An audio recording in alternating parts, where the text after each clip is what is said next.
20 години препуштен на забот на времето, Домот на културата во битолското село Бистрица после налетот на првиот снег, пред неколку дена попушти и се сруши кровот. За среќа повредени нема, иако е составен дел во комплексот на основното училиште Крсте Петков Мисирков.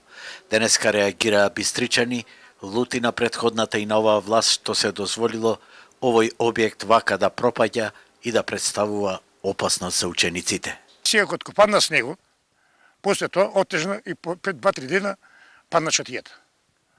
Децата беа на школа, среќа што голема што натре беа на час, не беа надвор. И срамота, во една школа вакво убаво изградено, ова градосија да биде овде. Опасно е, падна. Сега, иначе беше најдобра сала беше на Битолска општина.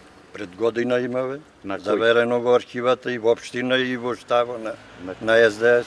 Шо бараш во него? За проблемите во селото. И за дома? Домо на културата, спортското бифе кој го турна кривично да одговара, водоводо.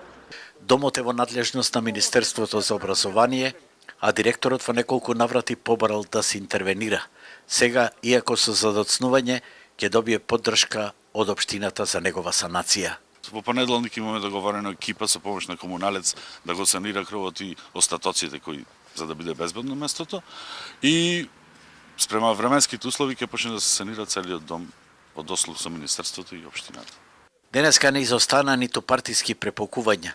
Од власта велат дека бившиот градоначалник Талески дал празно ветување дека од домот ќе направи спортска сала, а на денешниот пресуд ВМРО ДПМН рекоа дека за градоначалничката Петровска во изборната кампања бил ставен како еден од нејзините приоритети.